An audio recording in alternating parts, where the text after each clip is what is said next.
Olá, muito bom dia. Muito obrigado mais uma vez pela sua companhia. Está começando mais uma edição do programa Agronegócio e eu desejo a você muita paz e muita saúde. E no programa de hoje nós vamos comentar do mercado da soja, nós vamos falar também da relação comercial entre a Argentina e a China.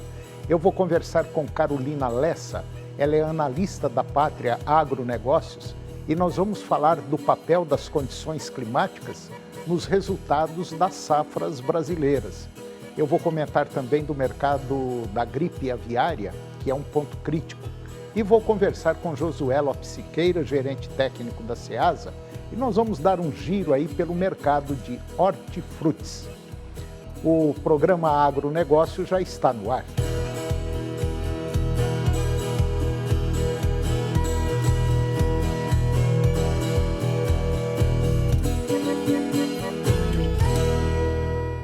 Eu começo o programa de hoje falando do mercado da soja. O mercado brasileiro da oleaginosa, ela busca um melhor redirecionamento conforme apontam pesquisadores do CPEA, que é o Centro de Estudos Avançados em Economia Aplicada. A dinâmica atual, ela é influenciada pelas recentes notícias sobre as safras na América do Sul, e o ritmo de cultivo nos Estados Unidos e a guerra comercial entre o país norte-americano e a China. E diante desse cenário complexo, os valores da soja oscilaram na última semana dentro de uma pequena faixa, mas no geral mostraram reação após as perdas registradas nas semanas anteriores no mercado spot nacional. Enquanto os compradores eles seguem tentando adquirir novos lotes a preços menores. Os produtores estão afastados do mercado à vista, à espera de novas reações. No mercado externo, os preços da soja estão em alta, impulsionados pelas condições climáticas adversas lá nos Estados Unidos e também na Argentina. Pesquisadores do CPEA indicam que a trégua comercial entre Estados Unidos e China pode limitar o aumento dos embarques brasileiros de soja. Recentemente, o governo norte-americano ele reduziu as tarifas de importação da China de 145% para 30%, enquanto o país asiático, por sua vez, baixou as tarifas sobre os produtos americanos de 125% para 10%. Um relatório no dia 12 de maio, que foi emitido pelo USDA, que é o Departamento de Agricultura dos Estados Unidos, reforça a expectativa de um novo recorde na produção mundial de soja para a safra 25-26 e projeta em 426,8 milhões de toneladas. No Brasil, as 175 milhões de toneladas estimadas também correspondem a uma nova marca histórica. E agora vamos comentar da relação comercial entre a Argentina e a China. A Argentina está próxima de fechar um bom acordo para exportação de miúdos bovinos para a China, segundo fontes envolvidas pela Reuters. E detalhes técnicos estão sendo finalizados. Em entrevista à agência de notícias, o presidente da Agência Argentina de Promoção da Carne, Jorges Breitschmidt, ele afirmou ainda que não existe uma data exata para aprovação desse acordo. Segundo a Reuters, fontes anônimas declararam que autoridades chinesas devem visitar a Argentina agora, no dia 8 de junho, para dar continuidade às tratativas. As negociações acontecem enquanto a China busca diversificar as suas importações agrícolas e aprofundar relações comerciais com o Brasil e também com a Argentina, em meio à guerra comercial com os Estados Unidos. Atualmente, a Argentina exporta cerca de 30% da sua produção total de carne bovina, sendo que 2/3 vão para a China. Miúdos são cortes variados da carne, como órgãos e tecidos internos do boi. As exportações de carne argentina à China caíram no primeiro trimestre deste ano, comparado com outros anos. Segundo Georges Breitschmidt, a queda foi atribuída em parte aos preços baixos oferecidos pelo país asiático devido aos altos estoques internos no Brasil, na Argentina e também na Austrália, que estão entre os maiores fornecedores de carne bovina para a China. E agora eu vou conversar com Josué Lopes Siqueira, gerente técnico da Ceasa, e nós vamos falar sobre um tema interessante, nós vamos falar sobre a situação dos hortifrutis, agora que parece que nós já estamos aí diante de um friozinho, né? Bom dia, Josué, tudo bem? Bom dia, Toninho, tudo bem. Pois é, Josué, essa situação climática é a que dá o tom nos preços dos hortifrutis e basicamente em quase tudo. Quer dizer, chega no frio, a vaca dá menos leite, chega no frio e na época da seca produz menos carne, e assim também acontece com os hortifrutis, e que a gente pode esperar aí uma bagunça nos preços, né? É verdade. Agora, a boa notícia é que no momento agora o mercado está calmo. Está tranquilo, né? Está tranquilo, os preços estão em baixa. O segmento das frutas não tem nenhum destaque para algum preço elevado, tanto a banana, o abacaxi, o mamão, a melancia, a poncã agora está na safra da poncã. Então, as frutas hoje estão aí lá vão ter aí para o consumidor com preços bastante acessíveis, pelo menos no nível de atacado. Na área do segmento das hortaliças, também os preços estão em conta. Veja só que uma caixa de chuchu custando R$ 25,00. Uma caixa de chuchu? Com 22 quilos. Sai a um pouco mais de R$ 1 um quilo de chuchu, né, no atacado. Isso lá na Ceasa. Então, uma caixa de chuchu com 22 quilos, quanto você falou? R$ 25,00. R$ 25,00. Então, quer dizer, tá um preço lá na Ceasa, está muito bom. Tá excelente, né? E, aliás, já até preocupante para o produtor, né? Que aí eu já classifico aqui nessa aqui com um preço abaixo do normal, né? Agora, tem também o tomate saladete, por exemplo, no começo do mês, ele estava R$ 200,00 uma caixa de tomate lá na Ceasa. Em contrapartida, baixou agora para 120. 120, está sempre oscilando, às vezes de um dia para o outro, 120, 110, 100, vai 120.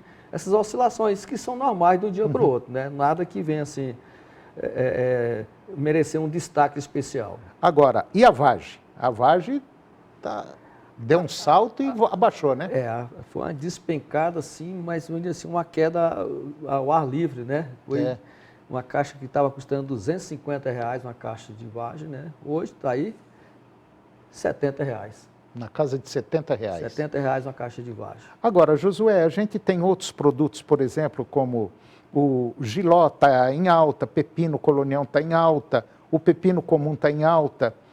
Nós temos aqui também a beterraba está em alta, mas não é uma alta assim significativa. Não, né? Porque essas altas, essas oscilações sempre vão ocorrer de um dia para o outro, para mais ou para menos. Entendi. Então, mas é claro que quando está um indicativo de positivo, a gente vai indicar aqui, aqui na situação do produto que está em alta, embora esse preço considerado alto ainda está dentro de uma padrão. De um padrão que não vai onerar de forma nenhuma aí, são oscilações normais, que isso vai sempre ocorrer dia a dia. Agora, nós temos que ficar de olho na condição climática. Sim, agora com essa perspectiva aí que estão anunciando uma frente fria, aí sim, nós vamos observar que vai ter algumas alterações sim, no setor produtivo e consequentemente vai refletir no mercado. Principalmente para folhosas, né? Não, é para as hortaliças frutas. Pimentão, quiabo, jiló, pepino, tomate, vagem, tudo isso aí fica muito suscetível a uma queda de temperatura. Aí nós vamos ver que vai cair a produção, né, e vai afetar na oferta do produto e, consequentemente, vai levar o preço. Essa é a perspectiva. Baseado nas condições climáticas que estão falando. E, claro, vai também depender da dosagem do frio, né? Da intensidade, se vai ser mais intenso ou não. Se for um friozinho só, daquele jeito que talvez não altere. Mas se apertar um pouco o frio, aí nós pode anotar que vai ter uma alteração sim. Agora, Josué, tem um fato que me preocupa muito, que nós estamos na época da seca. E automaticamente a gente percebe que basicamente em todos os anos, os governos, tanto municipais quanto estadual, dá uma mexida na água, né? Aí vem a regulação da água, né? E aí também é uma preocupação. Né? Então aí, a partir de agosto em diante, que realmente a situação fica mais crítica, e aí vamos ver como é que vai ser a situação, porque os lugares onde tem água controlada, aí pode, né? Não sabemos ainda como é que vai ser essa conduta, né, do mercado. Pois é, mas é bom a gente observar que agora, esse último final de semana, nós fizemos uma viagem meio longa e nós passamos por uma série de rios, assim, rios médios. E deu para perceber que a água já está bem baixa, viu, José? Baixando, né? Está baixando e isso é preocupante. E olha que nós não entramos em julho ainda, hein? Estão bem um pouquinho distante ainda, Está né? bem um pouquinho distante ainda. E nós já percebemos vários rios que a gente observa. E a bacia do Meia Ponte sempre é preocupante, né? Nesse Muito período. preocupante. Agosto, setembro, outubro é crítico a situação da bacia do Meia Ponte, e aí é onde tem o maior rigor da fiscalização, né? Sobre a questão do uso comedido, né, da água. Bom, então, de maneira geral, a situação está uma situação controlável, pequenos produtos que estão com preço lá em cima, e agora vamos torcer para o frio não prejudicar a produção e a produtividade. Senão, vai lá para cima de novo os preços. Enquanto isso, vamos aproveitar o momento, vamos comer verdura, né? Josué, mais uma vez, meu irmão, muito obrigado, um grande abraço e até a próxima. Se Deus quiser, até a próxima. E depois do intervalo eu vou conversar com Carolina Lessa, ela é analista da Pátria Agronegócios, e nós vamos falar do papel das condições climáticas nos resultados das safras brasileiras. Nós voltamos já, é um minuto só.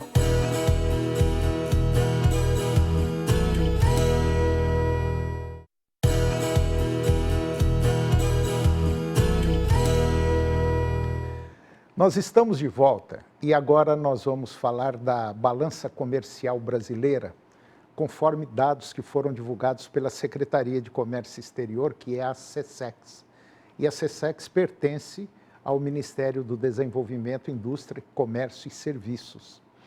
A balança comercial brasileira ela registrou um superávit de 1 bilhão e 600 milhões de dólares somente na terceira semana de maio. É um número excelente. No período, o volume exportado somou 7 bilhões de dólares, enquanto as importações totalizaram 5 bilhões e 400 milhões de dólares, e no total teve uma corrente de comércio de 12,4 bilhões de dólares. No acumulado do mês, já no mês total de maio, o saldo positivo alcançou 4,3 bi.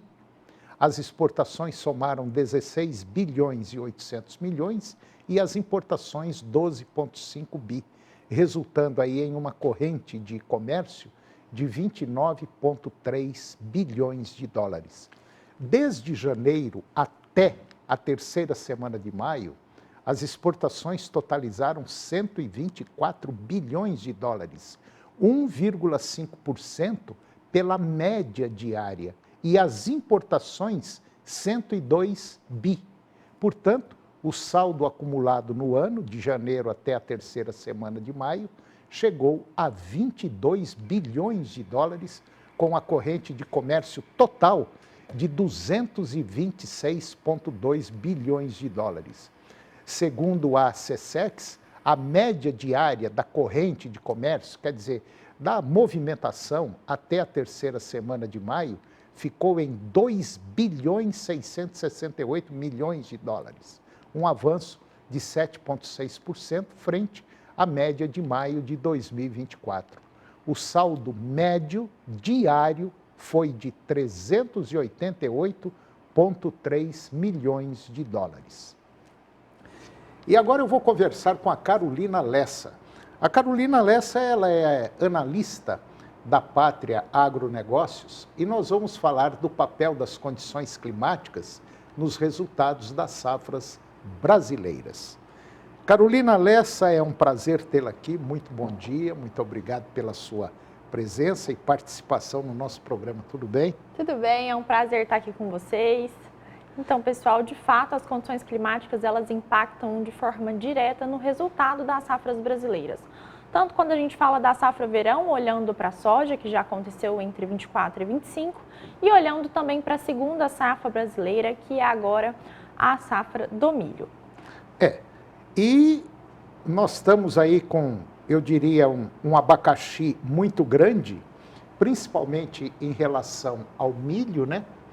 Nós estamos aí com essa gripe aviária que deu uma mexida nos preços. Sim. Os preços já não vinham tão bons devido à alta produtividade que o Brasil vai ter e também esse problema todo de taxa daqui, taxa dali, os Estados Unidos e também a nossa economia interna aqui no Brasil que está atrapalhando e atrapalhando muito, fazendo com que os custos de produção, tanto da soja quanto do milho, vão lá para cima. E isso deixa o setor muito incerto.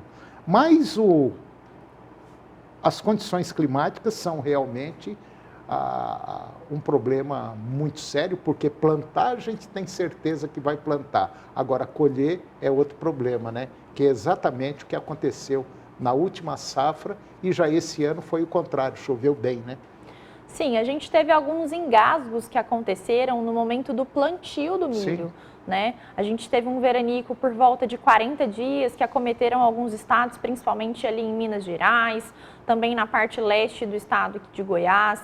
A gente vê que isso trouxe alguns problemas, mas que o mês de abril a gente teve chuvas que compensaram aí esse veranico e aí dessa forma a lavoura foi desenvolvendo de maneira eficaz e a gente tem aí essa expectativa de uma produção recorde do milho segunda safra em 2025, mas que a gente tem também agora, Toninho, alguns engasgos que trazem algumas preocupações para o mercado também, que é o risco dessa frente fria que está vindo aí para o Brasil, que vem trazendo aí alguns questionamentos, né? Porque nós ainda temos milho para colher, né? Exatamente. Ainda tem milho aí que ainda não chegou no ponto, né? Exatamente. Eles estão em período ali de maturação em muitas regiões. Ali no Mato Grosso, alguns produtores já começaram a colheita, mas muito milho ainda está em maturação ali na fase que é o desenvolvimento crucial mesmo para definir a produtividade daquele produtor, né? Então a gente vê que essas geadas vão trazer impactos, mas não são impactos generalizados e significativos. As temperaturas médias ali para a região do Mato Grosso do Sul, que é onde tem bastante preocupação, porque é uma região muito produtora do milho segunda safra, tem esses engasgos, mas são temperaturas que vão ficar com mínimas por volta ali de 6 a 8 graus Celsius e com máximas que a gente vê circulando por volta de 25, 27. Então, assim, para trazer de informativo para vocês, a gente caracteriza as geadas a partir de 0 graus na temperatura do ar, né? Então, quando a gente vê essas temperaturas abaixo dos 10 graus Celsius, já começa a vir essas preocupações a respeito desse risco. Será que vai reduzir mais? Será que isso pode trazer impactos para a safra? Então, já trazendo a resposta para vocês, a gente vê sim que tem riscos de alguns impactos, mas de formas pontuais, nada significativo que venha impactar de fato na produtividade da safra brasileira em si. Mas não deixa de preocupar, né? Com certeza. Porque a gente já vive tantas incertezas aqui, principalmente aqui no nosso país, e agora a coisa parece que contaminou em nível mundial, né? Está uma situação muito indefinida e também nos preocupa muito o valor de uma saca de milho que, a continuar do jeito que vai indo, meio ladeira abaixo, em queda o preço, tá? E tem muita gente aí que talvez não vá pagar o custo de produção, dependendo da situação desse produtor. Então, já vem com problema da safra anterior, com dívidas da safra anterior. Então, isso tudo é muito preocupante. E como nós, do setor agropecuário, a nossa empresa, a nossa indústria, ela não tem teto, ela é uma empresa a céu aberto, nós estamos, sim, sempre à mercê de muitos problemas, principalmente nessas condições climáticas que a gente está vivendo nesse momento. E, por azar ainda, tem agora essa tal de gripe aviária, que a gente torce, porque já se vão aí quase 30 dias, né?